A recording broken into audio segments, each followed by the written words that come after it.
Hey everyone, it's Patch 3.24 in Acropolis, and today I have a very important update for Trickster that I need everyone to be aware of before the league actually starts. Unfortunately, you see, the build only got better. So I'm going to blame Taita on this one, but it's not really his fault because he didn't know about how broken the skill is as well. But I'm still going to blame him just because it's a little bit more fun. So when I originally started figuring out how to put a leveling guide together for this, I asked Tai what he would think would be the best for a lot of people to level with, and he recommended Explosive Trap. Now with me not knowing much about Trickster and not having much experience, I went along with it, and well, Explosive Trap was more than fine. I had no issues. What we ended up figuring out today was that Blade Trap just straight up does about twice as much damage as Explosive Trap does while being easier to play, and at the same time using a lot of the points that you'd actually be using for Splitting Steel, meaning that your total respec to go from Blade Trap over to Splitting Steel is going to be substantially easier. Not only that, but because the way Blade Trap is going to scale, getting an Ephemeral Edge while leveling is actually going to be a really big upgrade that's going to double your damage from whatever you are currently at when you did buy the sword. And because you're going to be able to get yourself an Ephemeral Edge, which is only going to cost 1 to 2 chaos at league launch, you're going to be able to get yourself the mindset of how you'd be stacking and building Splitting Steel, meaning that the swap over to Splitting Steel should be even easier as you're basically going to be playing the build outside of, instead of attacking with Splitting Steel, you'll be attacking with Blade Trap instead. And finally, the other thing to mention about all this is that Blade Trap is substantially better than Explosive Trap, meaning you can very easily go all the way up until yellow and maybe even potentially red maps with pretty much no issues on Blade Trap if really needed, meaning that you can massively delay your Splitting Steel swap, which would allow your Splitting Steel to gain more levels, meaning it's going to be substantially more powerful immediately as Splitting Steel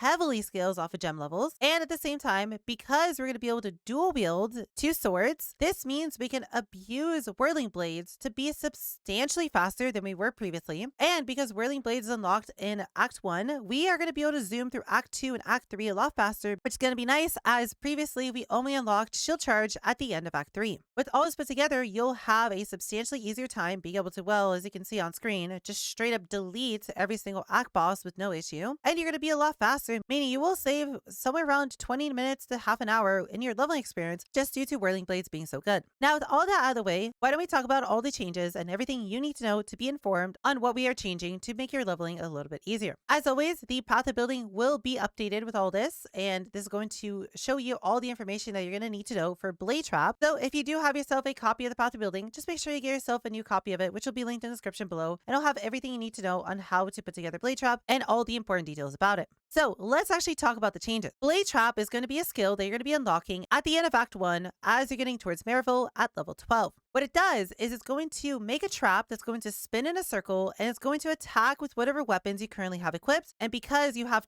2 weapons attached to a trap on opposite sides, that means you're going to get 8 total hits with your weapon. Now, if you end up dual wielding with this, you're going to get additional rotation, meaning you're going to do 5 total rotations for 10 total hits, and it's going to spin a little bit faster, meaning your burst is going to be a little bit higher, making packs of monsters die substantially faster. Now, we're going to want to dual wield the whole time due to this interaction, and due to the fact that Whirling Blades is going to be substantially faster if you're dual wielding, making your mobility substantially faster. What this means is that you're going to want to start looking for swords as you're leveling through Act 1, and the only stats that you care about in these swords is the flat damage on them. Attack speed is going to be completely irrelevant, and if you have any sort of weapon that has % increased damage on it, well, that is going to be a nice upgrade. Flat damage is substantially more important. Now, what you could possibly do if you have yourself a pretty decent looking weapon is you could potentially go over to your bench in your hideout, starting at level 16 and above when you unlock your crafting bench, and you can craft added lightning damage to your weapon, which will give you a massive amount of additional DPS while leveling. And the nice thing about this is that Blade Trap will use exactly the same supports that you were using for Explosive Trap, meaning at level 12, you are simply just putting on Blade Trap instead of Explosive Trap, putting on 2 swords, and just immediately doing double the damage. Now, there are going to be some other changes that are going to be happening to our leveling experience. Because Blade Trap is going to use substantially less mana, we can actually change a decent chunk of our skill gems around, allowing us to have even more damage on top of all this, meaning we're going to progress even faster. The biggest changes here is that in Act 2, we are going to be getting ourselves a Herald of the Under and a Herald of Ice because we can run those 2 along with the skitter bots, and we're going to completely be ignoring the clarity that we're picking up at level 10 in Act 1 as we simply just do not need the mana regen from it. The other change is going to happen in Act 3. Before, you had a choice between Hatred and Grace, but now due to just how much damage we have and due to how bad Hatred actually is with Blade Trap, we're going to always just opt to use Grace, which is going to make you feel substantially tankier, removing pretty much all of the squishiness issues that we might potentially had in Act 3 and Act 4. And instead of using an Assassin's Mark from Act 2, we are just simply going to wait until we get ourselves an elemental weakness in Act 3, and we're going to be using that as our main curse on bosses. Finally, the only other major change to our leveling experience is that we do not need to go to Ciosa at all. You can completely skip the library during your leveling experience. And what we're going to be doing instead is in Act 6, we're going to be doing the quest for Lily, which is going to unlock her gem shop, and we're going to be buying all the gems that we need to start pre-leveling for Splitting Steel there. Lastly, in Act 7, you're going to be able to unlock yourself Charisma, which is going to give you substantially more mana reservation efficiency, and that means we're going to be finally dropping our skitter bots and instead running an Anger, which is going to basically almost double your DPS, making the final few acts really, really easy to get through with no issues. With all that said, the final thing to mention here is that you're going to want to make sure you buy an Ephemeral Edge as soon as you can afford one. This should be 1 to 2 chaos at most, and it's going to literally immediately double your damage. When you do finally get yourself one, if you can't afford one and you get lucky with a few chaos drops while leveling, you're going to immediately want to drop your second weapon and pick up yourself an energy shield, as you are not going to want to dual wield anymore, as you want all of your blade traps to specifically be spinning Ephemeral Edges. From here, you're going to want to try and get yourself as much energy shield as possible, as it's going to boost your weapon CPS by a large margin, while at the same time giving you more ES, meaning you're a tankier throughout your leveling experience. The final thing I mentioned about all this is that we're going to be pretty heavily changing our passive tree simply due to us not needing to pick up as many damage nodes, simply due to us being able to actually share a lot of the damage nodes that Blade Trap is going to use with damage nodes we're on for Splitting Steel, meaning we are going to need substantially less respec. This is going to start in Act 2, to where instead of going and getting Stoneforged, you're going to immediately go and get yourself Mind Drinker and the Mana Mastery for it, while afterwards in Act 3, you are now going to just go get Arcing Blows, you're going to get Blood Drinker,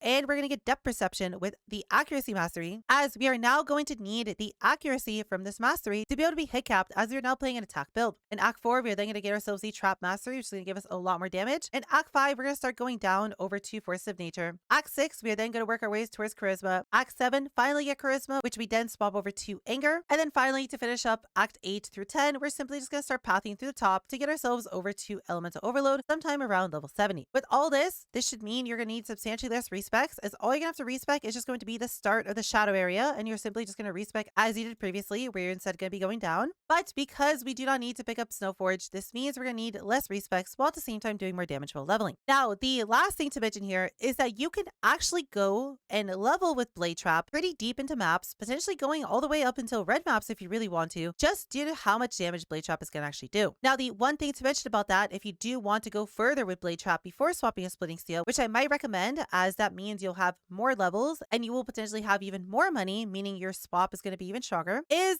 that Soul Drinker will simply just not work at all, as you cannot leech off of your traps damage, meaning you are going to have less recovery than before. But because you will get yourself an Ephemeral Edge and you are going to want to stack Energy Shield for said Ephemeral Edge, you should be able to live off of Ghost Dance fairly well without many issues. But as you do start approaching red maps and as you start getting to tier 16, I would heavily implore you, if you have not swapped over to Splitting Steel, to actually swap to Splitting Steel by that point to actually have some form of recovery and not only rely on Ghost Dance as your only source of recovery in this build. With all that put together, that should be everything you need to know to be able to have an even better league start than we previously thought was possible, and should have a much better time playing this build on launch. And I hope if you do end up playing Splitting Steel Trickster, that you're going to have an absolute blast with it. If you have any questions on any of this, feel free to leave a comment in the comments below and I'll be more than happy to help you as soon as I can. Or feel free to come by my Twitch. I stream every single day and I'd be more than happy to answer any questions you have live. With all that said, cuties, I hope you have a wonderful rest of your day. I'll see you all in the next video.